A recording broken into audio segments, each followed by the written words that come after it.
today's class is going to be a continuation of what we've been doing for the entire month of July. We're taking the month of July to look at a new area, an unusual area of animation called broadcast graphics. It's the way that television stations, networks, and streaming services brand themselves on air, meaning that when you're watching television or watching a streaming service, you know that all of the programming that you're watching is coming to you from a specific network, either a network or a brand or something along those lines, something like a streaming network, Netflix, Hulu, or from a broadcaster, CBS, NBC, ABC, or from a channel. So a channel might be like Channel 12, your local Channel 12. Anyway, all of them want to be able to let you know that the programming that you're watching is coming to you from them. So what we do in broadcast graphics is we offer that service to those networks so that we can give them the package, what's called the graphics package, that they put on air to let everyone know where they're getting their programming from. So I've already done 2 classes. One was called the Introduction to Broadcast Graphics. The other was called Typography and Branding. And the third class that I'm going to teach today is on perspective drawing and storyboarding.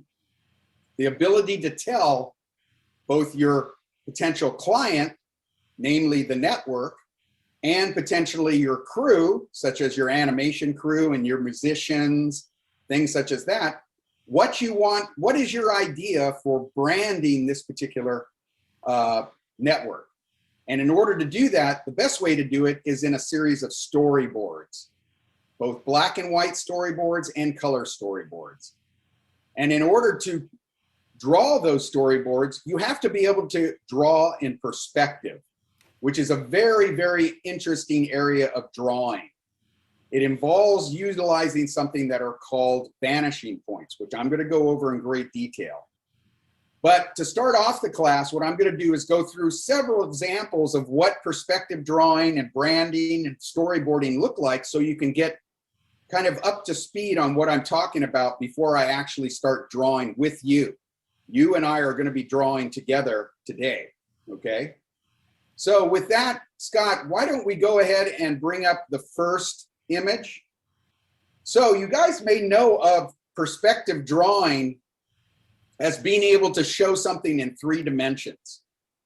A length dimension, a width dimension, in other words, up and down. So you've got a length dimension across, you've got a height dimension that goes up, and then you've got what's called the depth perception, which is the travel back in space, like this.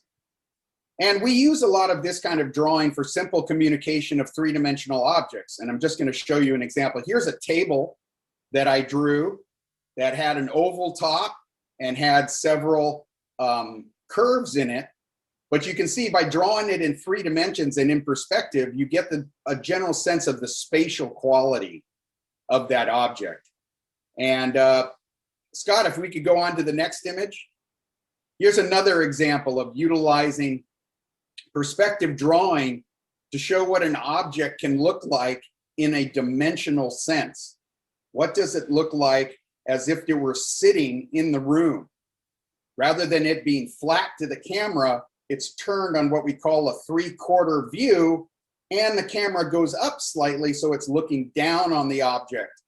So you're looking at the object from the corner and you're looking at it from slightly above it. So you're kind of looking down on the object. And by drawing it in perspective, it gives us much more of a life quality to the object that you're trying to sketch. And this becomes very, very important when doing broadcast graphics. So Scott, with that, let's take a look at the next image. Here are some other sketches. I wanted to show you what we call concept sketches. So concept sketches are used to communicate a big idea.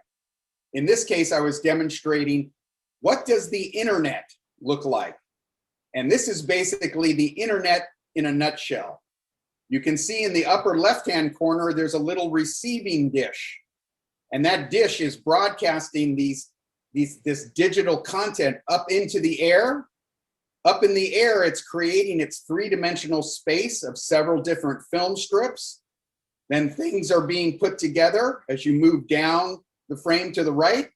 And then it is finally rebroadcast down to the receiving dish, which is down in the lower right-hand corner. So you can see that these three-dimensional perspective drawings come in very, very handy for describing very complex objects and very complex motion, as you're going to see. Because the motion that we're going to demonstrate is quite complex. When you talk to people about, something flipping over and moving from behind the camera to in front of the camera, these are hard concepts for most people to understand. They don't get it. And so to be able to do drawings in three-dimensional space in order to communicate those ideas is really, really important. Okay? So with Scott, let's move on to the next one. Here's another example of demonstrating a concept using perspective drawing. You can see how the vanishing point is directly in the middle of the page, and all the objects vanish. They actually have their lines go towards that vanishing point in the middle of the frame.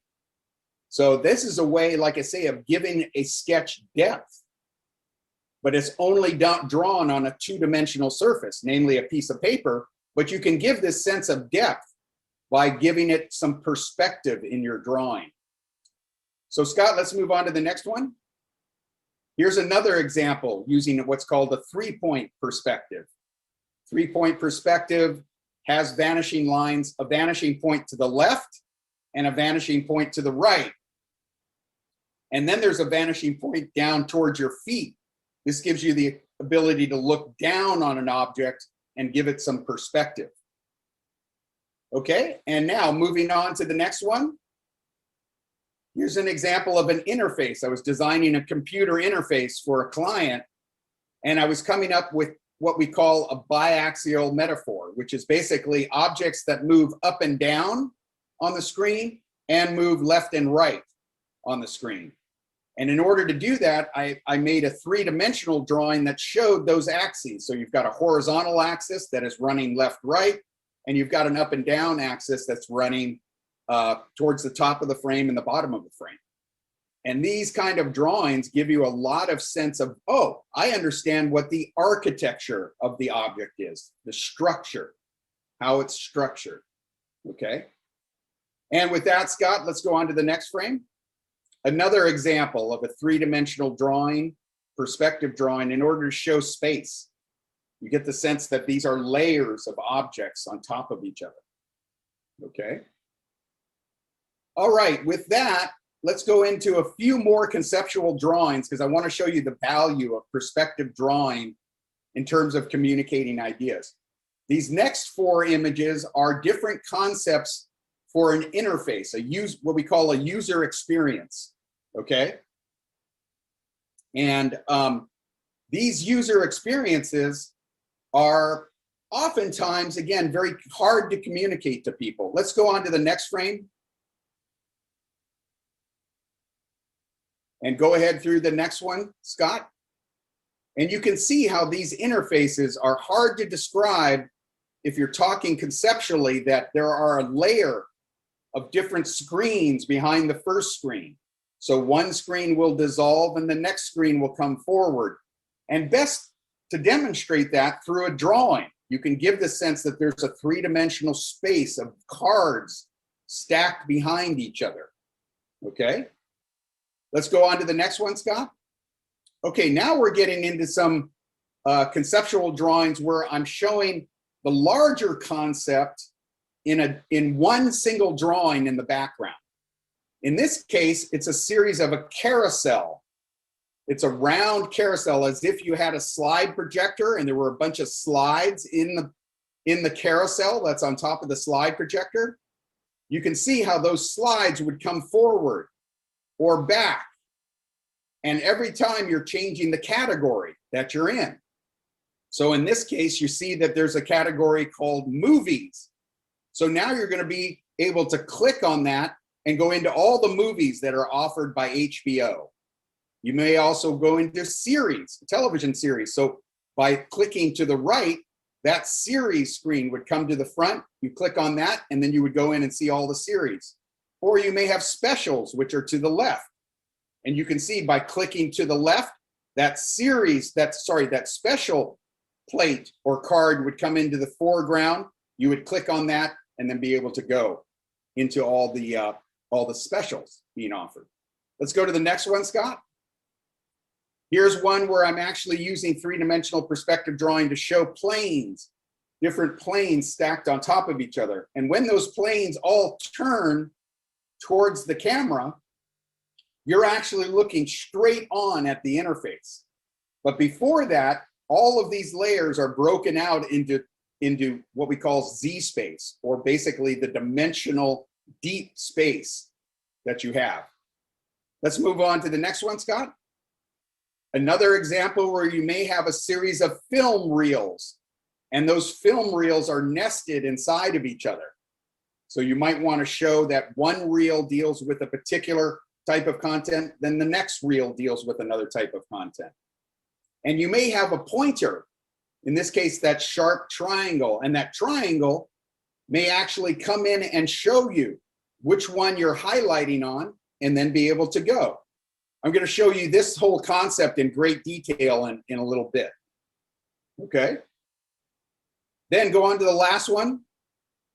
Here's an example of some stacked cards. So imagine you were to take a card deck, a deck of playing cards, and you were to put them down on the table and you spread them out all the way in one line along that table. And then you took one edge of that long line of cards and you flipped it over. You literally flipped it over.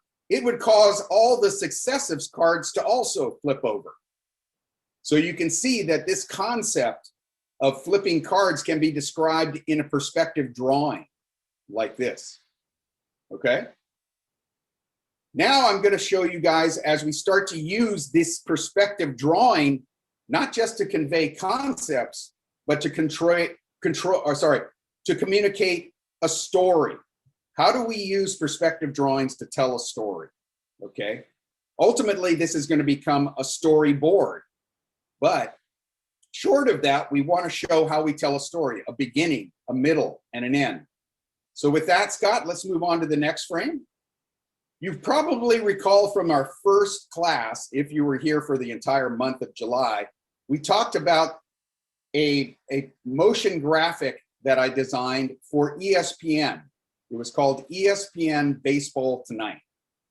And I had to break that main title, in other words, the opening to that show, into categories that told the story of baseball. That was what they wanted me to do. Tell Brian, Boogie, go and tell a story in 25 seconds about the story of what baseball is. And with that, I came up with this concept of breaking baseball into the three parts of baseball that make up a game.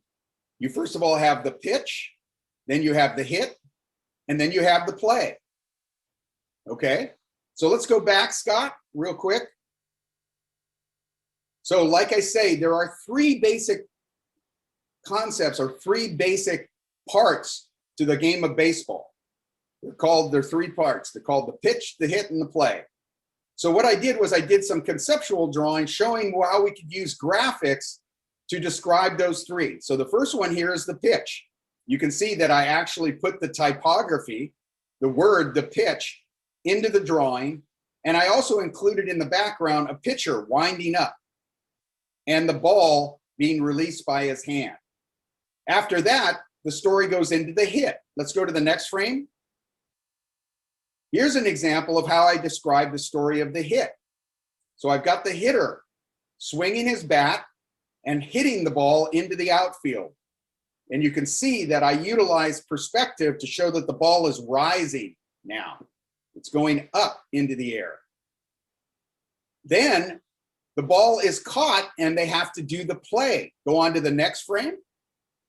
The next frame is that the infielder or the outfielder catches the ball and he throws the ball into the infield to make the out. And that's called the play. So we've got the pitch, the hit, and the play. And by the way, all of that is going to be brought to you by ESPN. And that's where I get to my last frame in this story, which is the last frame. Could you advance? It's all being brought to you by ESPN Baseball Tonight. And you can see how my typography there spells out the main title of the show. Okay, with that, we've kind of gone from conceptual drawing, utilizing perspective drawing, and we've gone to telling a story with perspective drawing. But how do we actually start to describe motion now? How do I describe what I want the graphics to do to my animator?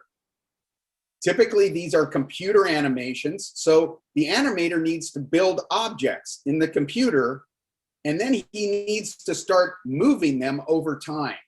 That's called designing motion, okay? And in order to do that, we utilize a process called storyboarding, which is multiple frames of that motion being shown on a drawn piece of paper. So with that, Scott, let's go to the next drawing. One of the ways to start to think about your motion is you want to be able to think about your motion going all the way from the start frame all the way to the end frame. And sometimes I utilize a single drawing to do that. So you can see here that I'm designing something for Disney. You can see the Disney logo in the upper right-hand corner. The upper right-hand corner is the end frame. That's how the motion will end. But what does the first frame look like? The first frame looks like the lower left corner. It's going to be that logo on end. And you can see how I'm using the perspective drawing to draw those sticks that are sitting on top of this rounded corner plane. And that plane is going to rotate up to the point where you're going to be able to look straight down on that plane, and that's going to reveal the actual Disney logo. So let's move on to the next frame. So here's some examples of a storyboard. This is a 10-frame storyboard. You can see there are 5 frames on top, 5 frames on the bottom. And as you can see in the first frame, I'm up very close on some object. I don't even understand what it is necessarily. But as the camera pulls back and the object gets further away from the camera, I can see that it's actually a big set of carouseling cards and sticks that are flipping over. And as they flip over, they're going to take me to the special presentation, the feature presentation of today. So this is a way of describing the motion to my animator. And as you can see, my animator can kind of understand, oh, I see this object is starting close to the camera, it's moving left to right, it's spinning, and it's flipping over simultaneously. All of that is the motion that has to be described to the animator, okay? And we utilize, again, storyboards to do that. This was probably done very quickly. So I was sketching, you don't see that I'm using any straight edges or anything like that. I'm just simply sketching by hand, very freely, okay? Let's go on to the next one, Scott. Here's some examples of some storyboards for CBS, the CBS network. And as you can see here in these examples, I'm starting with something very, very abstract. All the objects are looked at on their ends, but as the motion goes, those objects rotate. Each object rotates independently. And as it rotates, it resolves itself to the CBS logo, which is on the far right. So you can see how I'm describing this motion utilizing a storyboard. These are 4-frame storyboards and 3 different concepts. The first one starts with the objects roughly in their 4 corners. They rotate and come down to the CBS logo. The middle one starts with 4 corners and an object in the middle. And that middle object is a circle, not a square. You wouldn't know that at first, but if you're looking at a circle, a disc on end, it will look like a rectangle. But when it starts to rotate, you'll see that its form is actually a circle. And then the last one down at the bottom is the objects are put into an X formation. And that X formation, each of the objects rotates around to form the four corners of a circle. Okay? All right, let's move on to the next storyboard. Here's another example for CBS. These are some transparent planes, like planes of glass. And you can see that the objects are just kind of stacked on top of each other, but they're all kind of stacked with a lot of space in between. And then as the camera rotates and starts to look down on them, they compress down into the logo to become the CBS logo there. Another example of a storyboard. Okay, with that, we're going to move on to kind of a detailed look at one thing. One of my storyboards as an example. I'm going to actually show you the animation, the motion at the end of this. So let's pay attention here and let's go to the next storyboard. The storyboard here is multiple drawings. When I say multiple drawing, it's multiple pages. So this story, which took on the order of about 30 to 45 seconds to tell, required me to have a lot of storyboard frames. So you can see here that the animation is going to be this object called an arrow, and that arrow is going to go around a list of different things that can be selected. So you can see, starting in the storyboard, you can see as we get to the right there, the motion starts to come towards the camera and the objects start to flip. And then they resolve down in the lower right, and then the animation happens again. And again, as you select each list, your animation takes you from one list to another list. Let's go on to the next frame. You can again see how these lists and objects are animating here. Sometimes I utilize arrows to help describe the motion. So you can see down in the lower left, the second frame in, I've got some arrows that indicate that the object is going into the frame. See the arrows on the left side of that frame? Those are actual motion arrows that I use to help describe what is the motion of this object. It's going back into the frame. It's going towards the background. And then on to the next frame, Scott. Here's some other animation that you can see. Okay, once we have this storyboard kind of outlined in black and white, meaning I drew these drawings with pencil, I'll utilize Photoshop to show you what some of the frames look like in color, okay? And this is a further tightening up of your storyboard, but an animator can say, okay, I understand how the motion works now, but what does the object actually look like? What color is it? What's its texture? What's its transparency? How does it drop shadows onto the other objects? And we use what we call keyframes to do that, color keyframes. So let's advance to the next frame, Scott. So here's an example of what the first frame of the animation is going to look like. You can see that I imply a very fast motion by putting the triangle object in motion blur, as if it were blurring through. It's moving so fast that it's creating motion blur. And let's move on to the next frame, Scott. Again, you can see how the objects are coming from the backspace to the foreground. They're coming out of the background, out of the horizon, and they're racing towards the camera. And the triangle object is even going faster than they are. So you can see how the motion blur helps describe that motion coming towards the camera. And then we can go to the next frame. You can see the arrow actually moving around these lists that are going to be created. Those lists are a compressing form of reels. As you recall, I described that reel concept a little bit back, and I utilized three-dimensional drawing, perspective drawing, to describe that concept. Here's what it's actually starting to look like as it comes to life. So let's go to the next frame, Scott. Here's another example where we're going to bring in some live action, some boxers.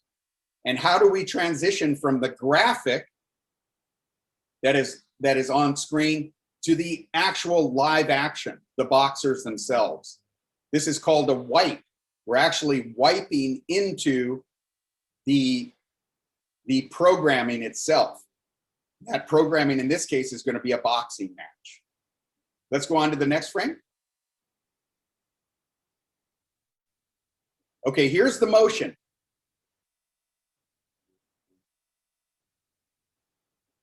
So keep watching.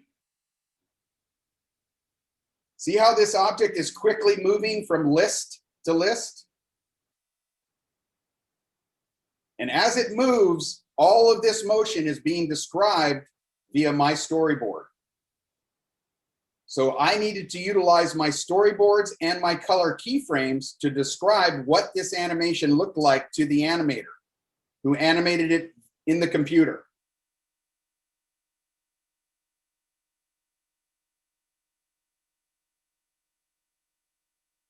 And then you'll see the wipe here. We'll actually wipe to the boxing match. So now we're watching just the programming here, the boxing match, and then it's going to wipe back to the graphic. All right. Here are some little over the screen graphics. We call them lower thirds.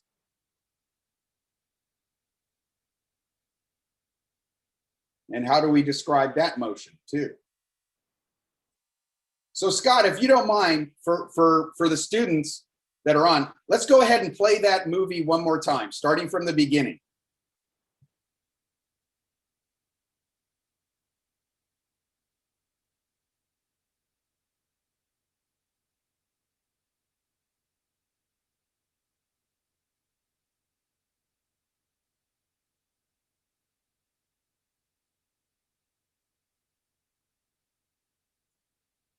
Notice the nice squash and stretch in the triangle.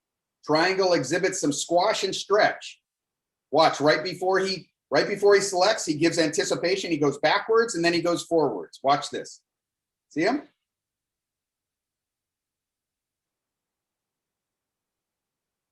So that's utilizing some nice squash and stretch to accentuate its motion.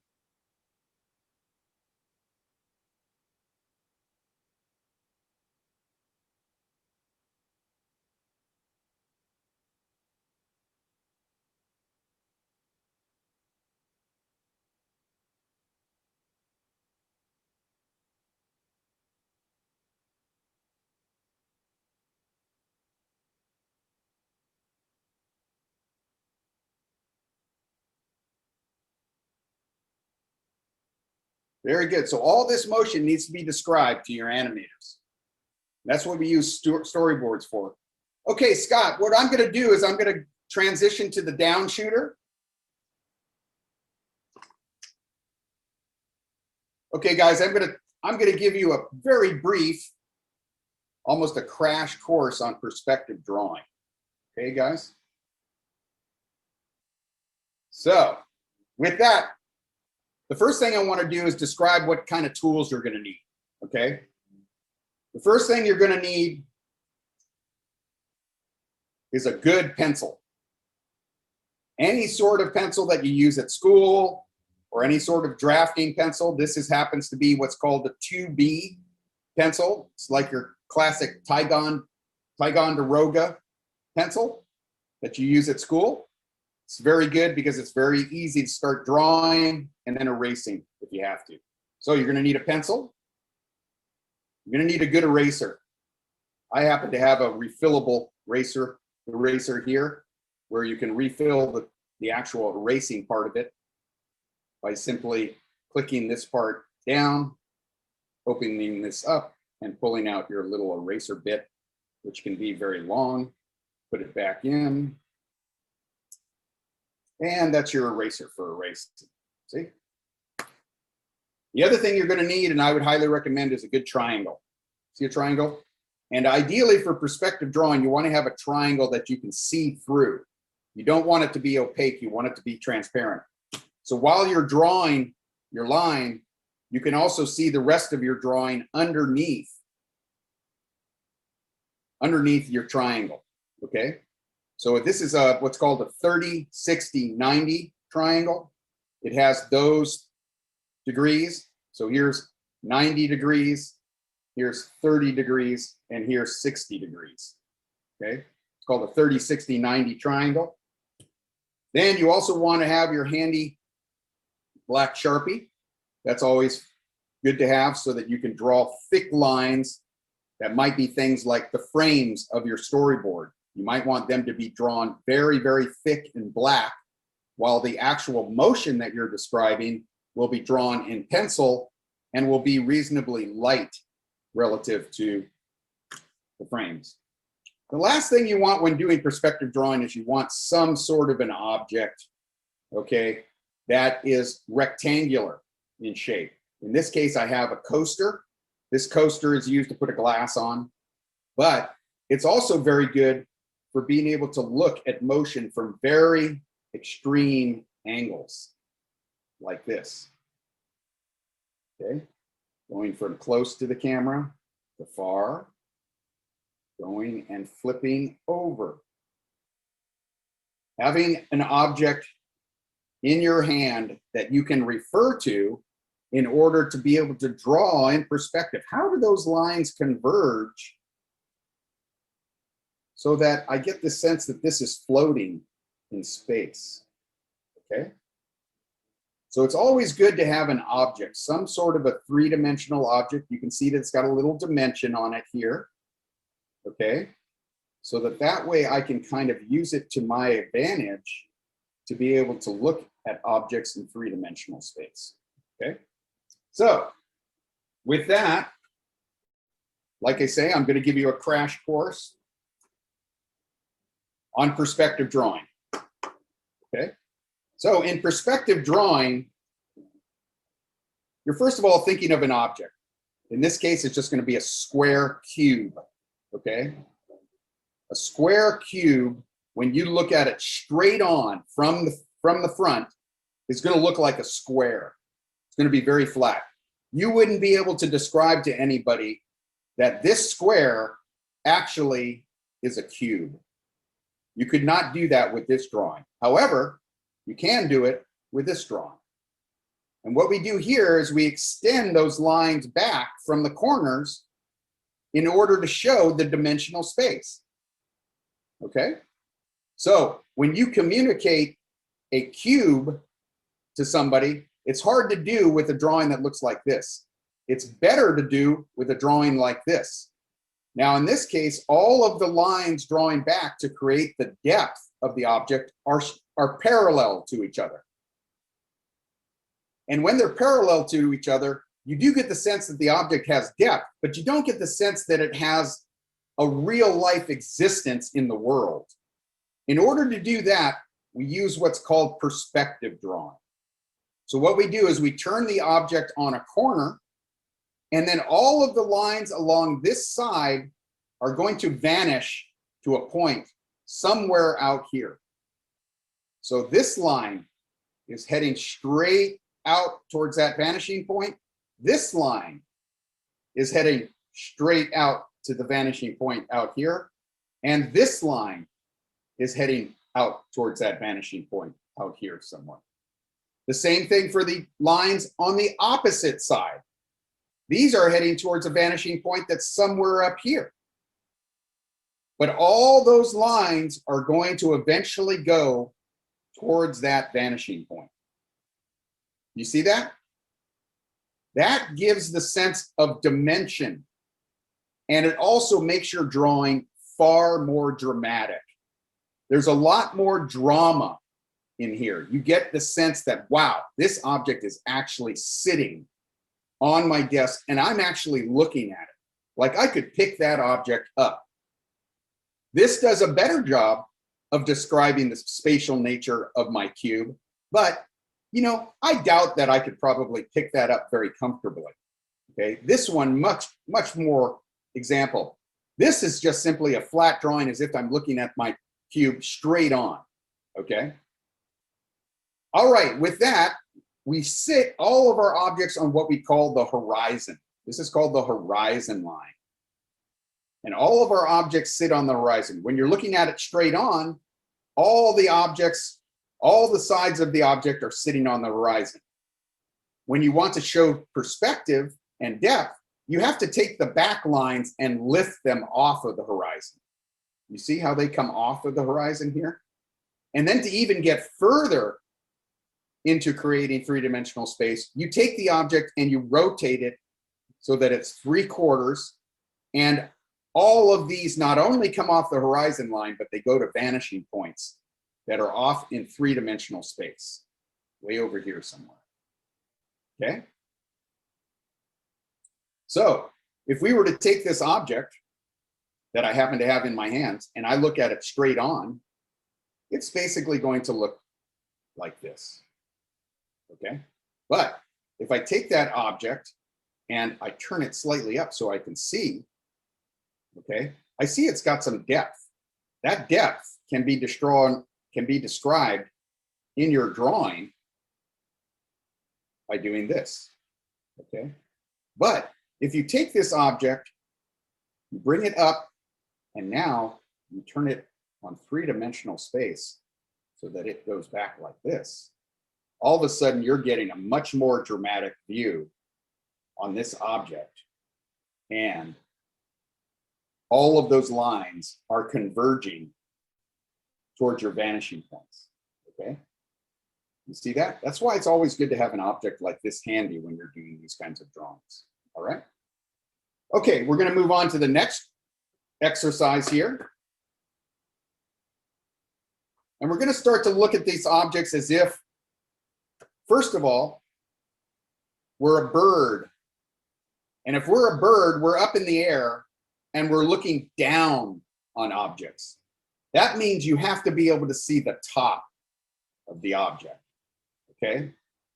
Now, in this case, I've got 3-point perspective. I've got these lines vanishing out this way.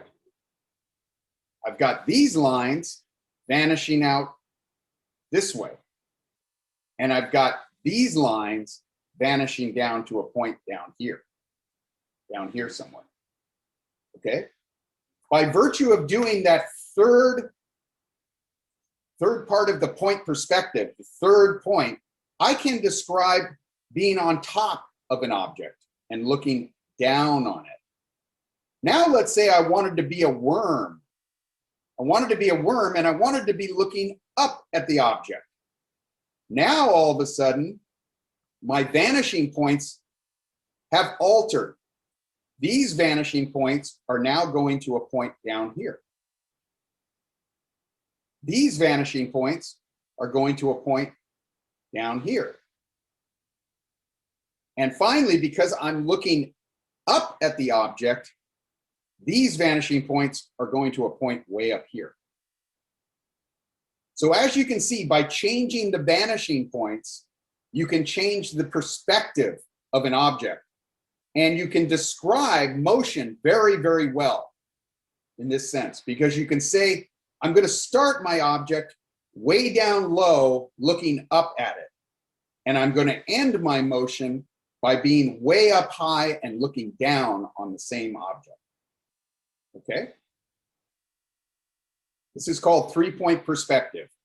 You might want to actually do some research online and maybe watch some YouTube videos on drawing in perspective. So make a little note to look at some YouTube videos on drawing in perspective. Okay? All right. With that, we're going to design a storyboard. Okay? First thing I'm going to do is say that no storyboard can exist without at least 3 frames, because every story has a beginning, a middle, and an end. Okay? The beginning will be 1 frame, the end will be 1 frame. And the complexity of your story is going to be told in the middle. The more complex it is, the more frames you're going to need. The less complex it is, the less number of frames you're going to need. But for motion graphics and computer graphics and broadcast graphics, usually the motion is very complex. And as a result, you need at least 3 frames and probably many more. So what I'm going to do is I'm going to show you how I'm going to utilize these 3 frames to show the motion of the letter S. Okay? The letter S can really be described pretty easily in two ovals that overlap. Okay? What you do is you first make the beginning of the S, or the top of the S, and the bottom of the S. Then you draw the middle of the S.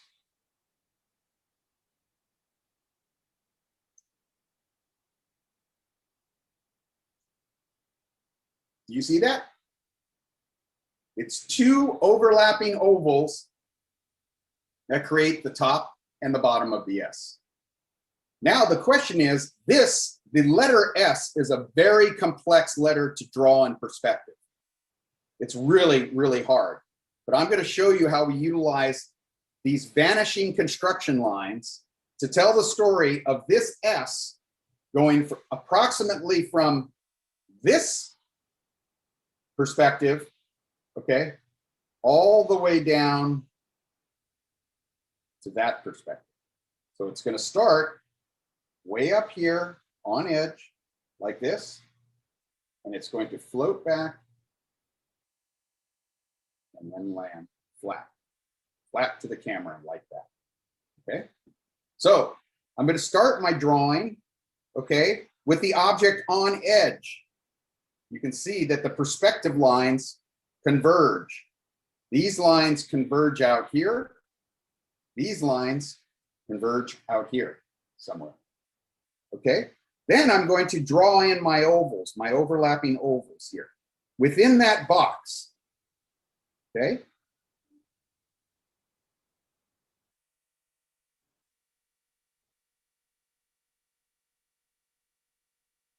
So I've drawn the round circles in the box. Then I'm going to draw the top vertical line and the bottom vertical line. Then I'm going to draw in the S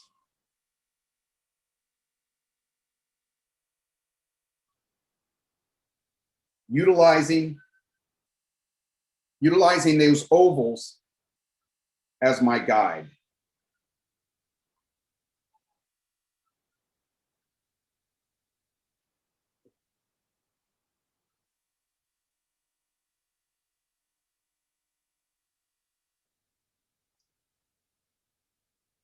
See that? And there's your letter S on edge. Now I might want to put some depth in here. So I'm going to give it some depth.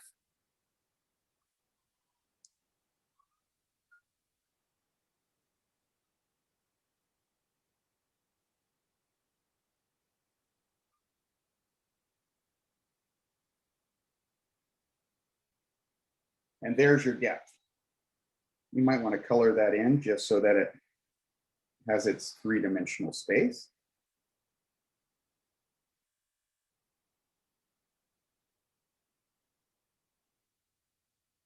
And there you have your beginning of the letter S, falling into perspective.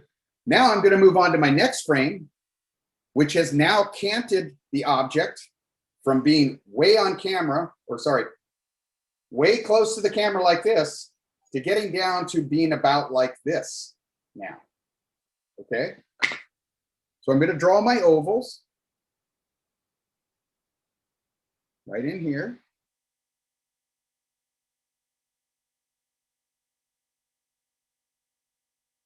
Okay?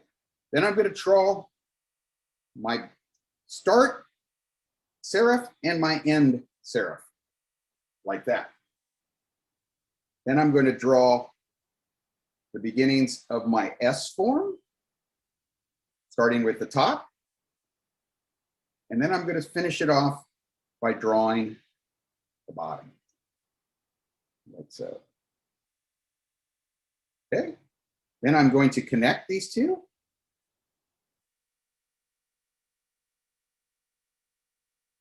And I'm going to connect the bottom. Now I know the object has some dimension, so I'm going to put some dimension in here. Okay.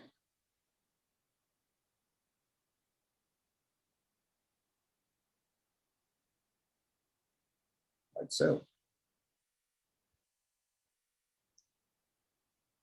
Okay. And I'm just going to shade in the dimension so you can distinguish it. So you can see that your S is starting way on edge, then starting to rotate up to the camera. And then finally, it's going to be straight on the camera. So you're going to draw your ovals. You can notice that my perspective lines now are no longer perspective because you're looking at the object straight on. So these lines are going to be perfectly parallel to each other. And these lines are going to be perfectly parallel to each other. You can see how I've sketched them out here. Okay. And now I'm going to draw in my ovals here. Just roughing them in. Okay. Then I'm going to draw my first serif, the upper serif, and I'm going to draw the lower serif. And then I'm going to draw my ovals in.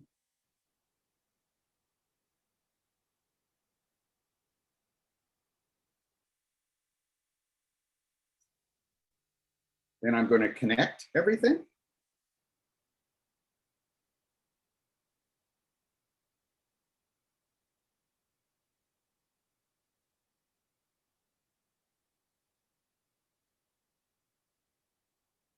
And what do you know? You have your S completely on, looking straight on at the camera.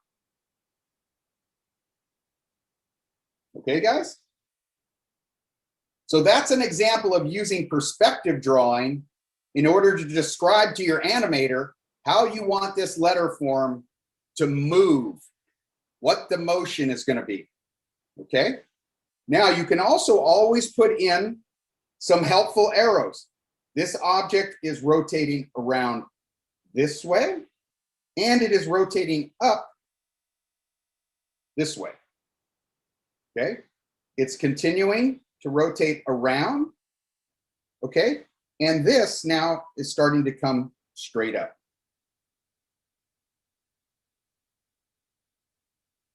Okay?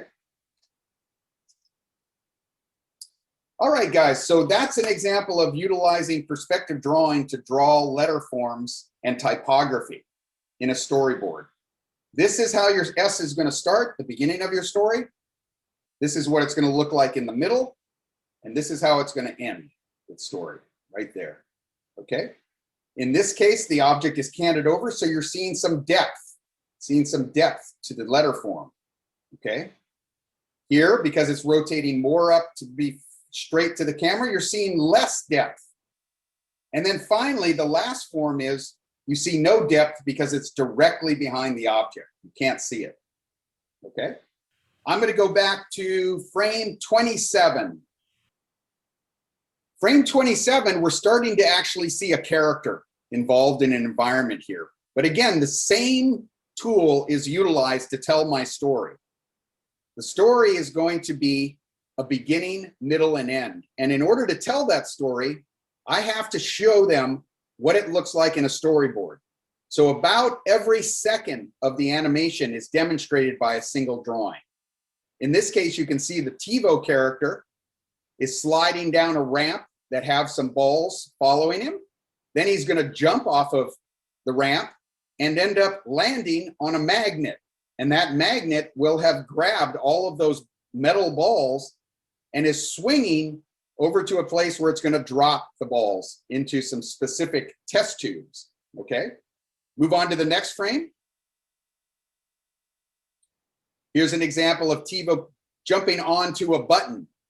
So we show him coming in frame right, landing on the button with some squash and stretch, and then bouncing off of it and heading towards a funnel that is also collecting these programming balls. And then let's move on to the next frame. And you can kind of see again the magnet form. So he's standing on top of this magnet, then he lets the balls fall into place, and they ultimately end up creating the interface for the TiVo product line, which is in the lower right-hand corner. Okay. Now, as I said before, there's one thing to describe motion with your black and white pencil, but also typically animators want to know, what does the object look like? What is its color? What is its texture? What is its graphic form? Are these objects round or are they flat?